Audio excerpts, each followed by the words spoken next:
Hello guys, welcome back to our YouTube channel. Today our topic is cylinder or pressure vessels under machine design. Okay, cylinder or pressure vessel. So there are two types of cylinders. One is the thin wall cylinder and the second one is the thick wall cylinder.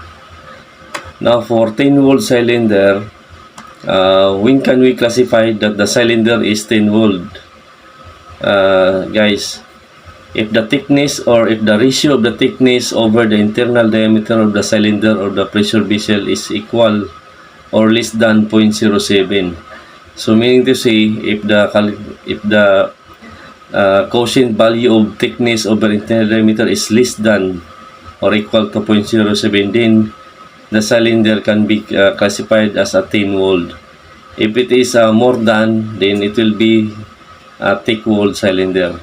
Okay, so as you can see guys in the diagram, this is the schematic for the cylinder, where P is the internal pressure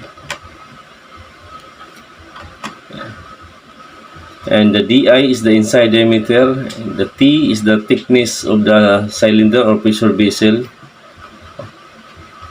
DO is outside diameter, okay, and DO can be calculated as inside diameter plus twice the thickness of the cylinder, which is, and the T can be calculated also here, difference of outside diameter minus inside diameter divided by 2. Okay, and the PI is the internal pressure. So these are the parameters for that cylinder, thin wall cylinder. Now to discuss further, we will show you this free body diagram of the cylinder subjected to internal pressure. So this arrow is the internal pressure, and forces acting opposite the internal pressure is the tangential force, okay, or F. So as you can see here, pressure is going down and the tangential force is opposite of the pressure. So PI is the internal pressure, okay. So L is the length of the cylinder due to the internal pressure, and T is the thickness of vessel or cylinder, and DI is the inside diameter. Okay, so tangential stress, ST, or circumferential stress, or Hooft stress, or girth stress. Now the formula for the tangential stress, as we studied before, is equal to force, tangential force over the product of thickness of the plate or the vessel times the length. Okay, so by rearranging this equation, tangential force is equal to tensile stress times the thickness times the length. Okay, C, FT is tangential force of cylinder, P is the total force due to the internal pressure. So force or P is equal to internal pressure times the area in terms of pounds, where E is the effective area and protected area in which the total force is acting. Okay, so area is equal to inside diameter times the length. Therefore, the total force acting due to the internal pressure is equal to internal pressure times the inside diameter times the length. So by seeing the diagram before, as we all know from engineering mechanics, we studied before equilibrium theorem. summation of forces vertical is equal to 0. So the forces acting the cylinder is the F, and the opposite load is the pressure. Okay, so summation of forces vertical is equal to 0. F plus F minus P is equal to 0, as you can see in the diagram earlier. So 2F is equal to P. Okay, so by substituting the equation earlier, using this two equation, using this expression, 2F is equal to P. Okay, 2 times our F is the tangential stress times the thickness times the length is equal to the total force acting due to internal pressure, which is Pi times Di times the length. Okay, note, by the way, if the joint along the length is seamless, or if the having a seamless joint the cylinder, then the tangential stress equation to be used will be Pi times Di. Pi is internal pressure, Di is inside diameter, over 2 times the thickness and the E coefficient, where EL is equal to the efficiency of the longitudinal joint. If there's a seamless joint along the length, then we need to apply the efficiency of the longitudinal joint, which is E, as you can see here. Okay, now see here some typical diagram for the closed cylinder, tangential stress and the inside pressure, internal pressure. Okay, and this line is the seamless joint, or the same joint. Okay.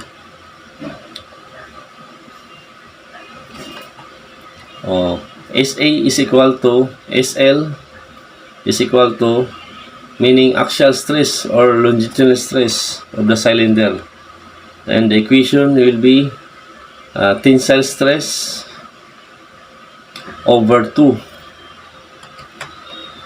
where the tangential stress, as we discussed earlier, it's equal to Pi Di over 2T. Okay, so 1/2 of this tangential stress, that is the equation for the axial stress. So SA, or axial stress, or is equal to Pi Di over 4 times the thickness of the vessel or the plate. Okay, and if there is a joint around the circumference, guys, if there is a joint around the circumference, then we need to apply the coefficient of joint. So SA or SL is equal to Pi over Di over 4 times the efficiency coefficient times the thickness. Efficiency of the joint, see guys, around the circumference, so EC. Okay, now for the design calculation, ST is equal to design tensile stress is DT, and the axial stress SL is equal to design axial stress. Okay, design tensile stress along the length, meaning to say. Now, to understand further for this topic regarding the pressure vessel or cylinder for thin wall, I will give you some example problem regarding cylinder.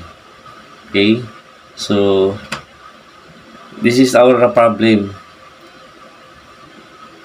It state there that design a vertical cylindrical still water tank.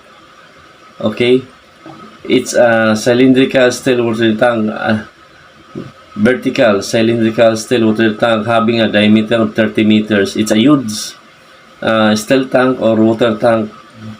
As you can see, the diameter is 30 meters and the height is 45 meters. So consider the pressure variation in the water to follow a straight line from the edge of the top to the center of the bottom. And the allowable stress of the steel plate is 120 megapascal without reinforcing angle bars and rods. So the requirement in this problem is find the thickness of the steel plate. How much thickness is the steel plate in terms of millimeter? Okay, so to solve this problem further,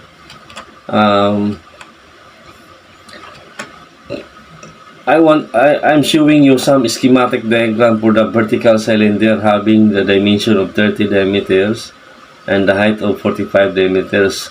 So by showing the free body diagram for forces acting inside the cylinder and the pressure, this is the schematic diagram of the cylinder. Half of the cylinder, it's shown a vertical. So this point is the center of gravity. Center of gravity, half of the height. Okay, and this one P is the center of pressure, 2/3 of the height.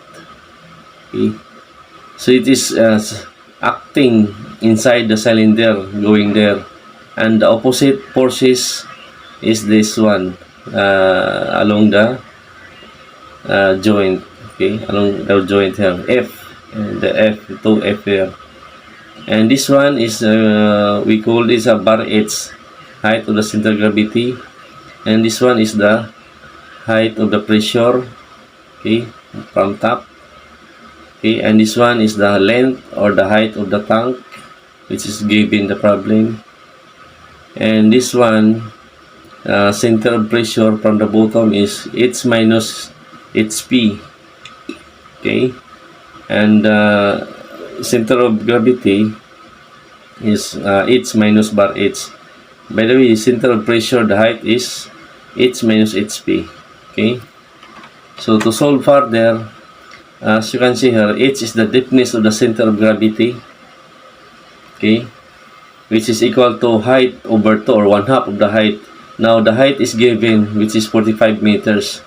So just simply divided by 2, 1 or 1/2, it's equal to 22.5 meters. Okay, and height, deepness of the center of pressure, this one, center of pressure, this little P, as you can see in the diagram. Okay, it's a 2/3 of the height of that cylinder or the tank, which is equal to 30 meters. Height is 45 given here. So HP is equal to 30 meters.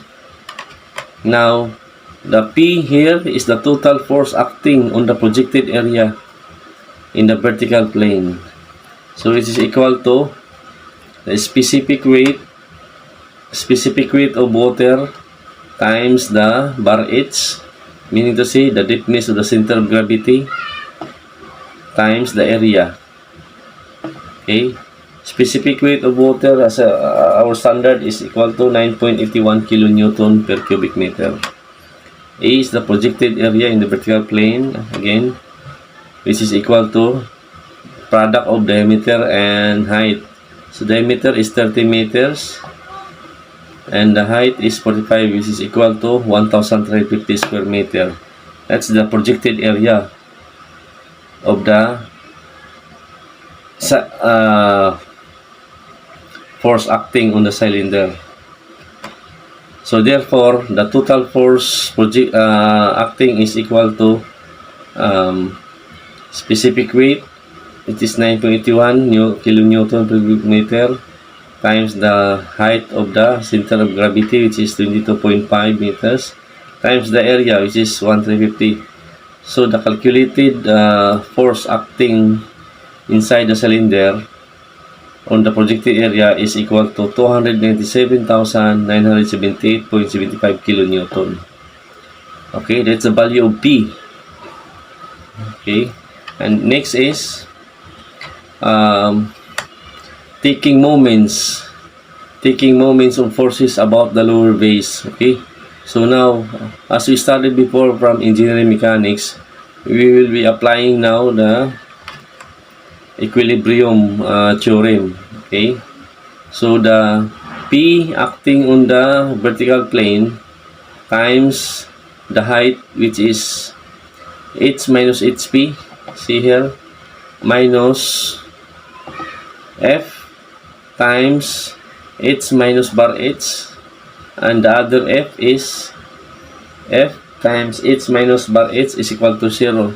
So by rearranging this expression, P times H minus P is minus 2F, and the common factor is H minus bar H is equal to 0.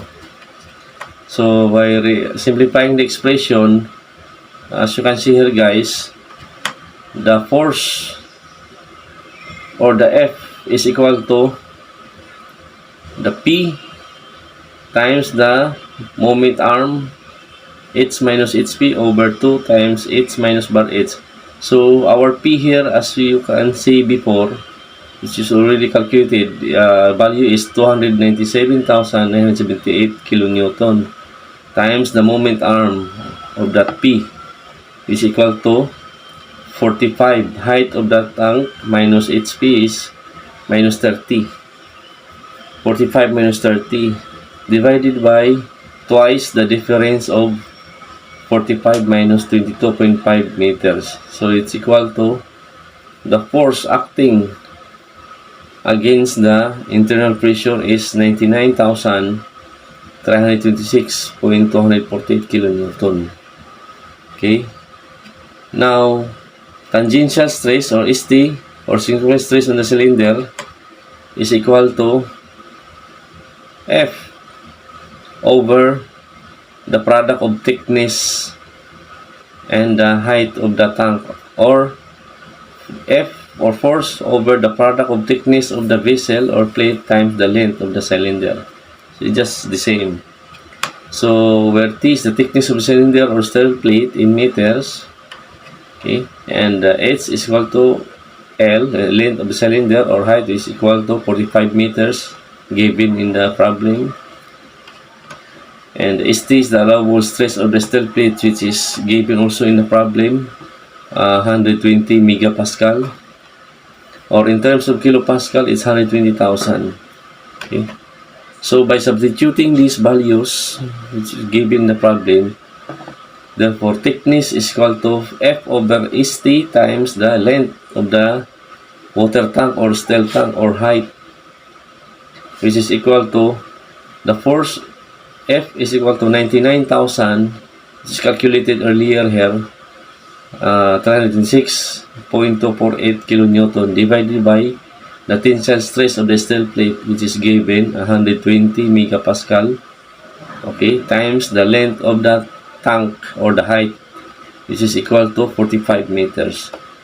So by simplifying this expression, the result for the thickness or the calculated thickness will be 0.0183937 meters. So by conversion into millimeter, the final answer for this problem, since the required is the thickness of the steel plate, so it is equal to 18.39 mm or millimeters. So this is the final answer of the problem. How much the final thickness of the steel plate, knowing those parameters.